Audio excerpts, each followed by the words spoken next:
जब एक दुष्ट आत्मा किसी मनुष्य शरीर में घुस जाता है तो वह उसके सोच, भोजन और आवाज जैसी गतिविधियों को पूरी तरह से नियंत्रित करता है। कभी कभी यह इंसान को बहुत ही बुरा सोचने और करने पर विवश कर देता है। मानव शरीर और उससे जुड़े व्यवहार अंदर वास करने वाले आत्मा की मनोदशा के अनुसार बदलता है। आज के इस वीडियो में हम आपको भारत के 5 ऐसे धार्मिक स्थलों के बारे में बताने जा रहे हैं जो सदियों से शरीर को बुरी आत्माओं से मुक्ति दिलाकर ऐसी समस्याओं का समाधान करते आ रहे हैं।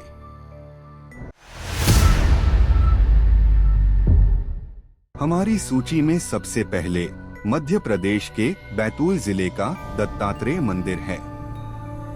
यहाँ हर अमावस और पूर्णिमा पर लोग इकट्ठा होते हैं और इस मंदिर को घातक सन्नाटे से भर देते हैं। थोड़ी ही देर में आप एक के बाद एक चीखें सुन सकते हैं, क्योंकि लोग आध्यात्मिक रूप से मंदिर के विशेष पुजारियों द्वारा प्रेत से मुक्त किए जाते हैं। मंदिर में इस तरह के कई मरीज इधर उधर भटकते हुए दिखाई देते हैं। महामंगल आरती सुबह 11:30 बजे शुरू होती है और इसके चालू होते ही इन लोगों को चिल्लाते और देवताओं को गालियां देते हुए सुना जा सकता है। कुछ प्रभावित लोग वहां के खंभों पर चढ़ जाते हैं और खुद को उल्टा लटका लेते हैं।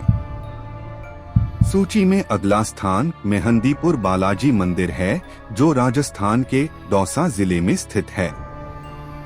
भगवान हनुमान को समर्पित यह मंदिर के कई भक्तों का मानना है कि यह स्थान दैवीय शक्तियों से युक्त है और इसलिए यह तीर्थ स्थल भूतों और बुरी आत्माओं को दूर करने के लिए हर दिन हजारों भक्तों के भीड़ आकर्षित करता है। जो लोग अलौकिक शक्तियों में विश्वास नहीं करते, उन्हें निश्चित रूप से अपने जीवन काल में एक बार इस मंदिर के दर्शन करनी चाहिए। यहाँ अगर कोई भूत को भगाने के लिए अपने ऊपर खौलता हुआ पानी डालने का दृश्य देखे तो वो दृश्य वो शायद ही भूल पाएगा। प्रेत के पकड़ में फंसे मनुष्य के ऊपर यहाँ कभी कभी पत्थर फेंका जाता है और उन्हें दीवारों पर जंजीर से बांध दिया जाता है। मंदिर के कर्मचारी उनके अनुष्ठानों को बहुत गंभीरता से लेते हैं। आपको शहर से बाहर निकले बिना खाने की भी अनुमति नहीं है। कहीं ऐसा न हो कि बुरी आत्माएं आप पर हावी हो जाएं। हमारी सूची में तीसरा स्थान केरल का श्री चौतानिकरा भगवती मंदिर है, जो एर्नाकुलम में स्थित है। यह केवल एक हिंदू पूजा स्थल नहीं बल्कि चिकित्सा का एक स्थान है।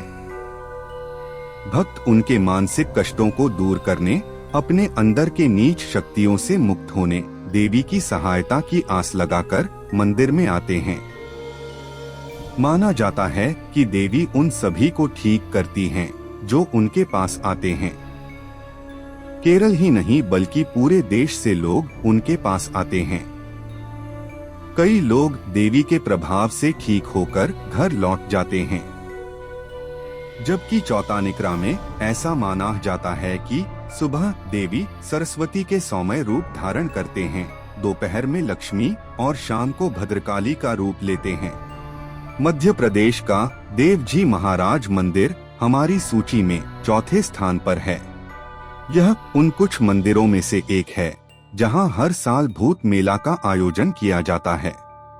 हर पूर्णिमा पर दूर दूर से लोग अपने प्रियजनों के साथ बुरी आत्माओं से पीड़ित लोगों को ठीक करने के लिए यहाँ आते हैं।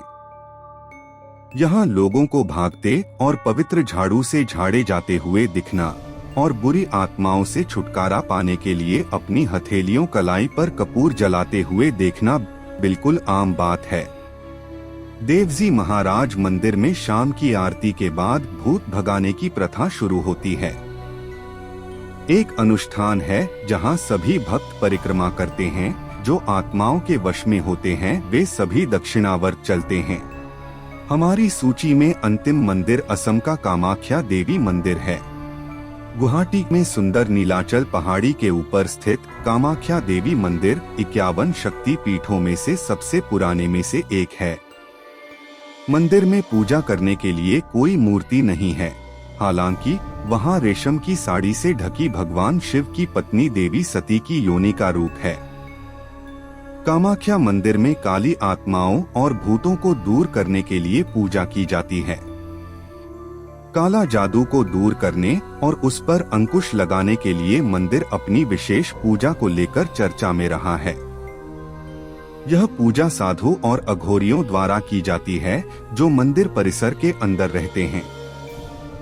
इन पूजाओं के दौरान बकरी, कबूतर, भैंस आदि जानवरों की बलि दी जाती है। आशा है यह वीडियो आपको अच्छा लगा। यह वीडियो देखने के लिए धन्यवाद।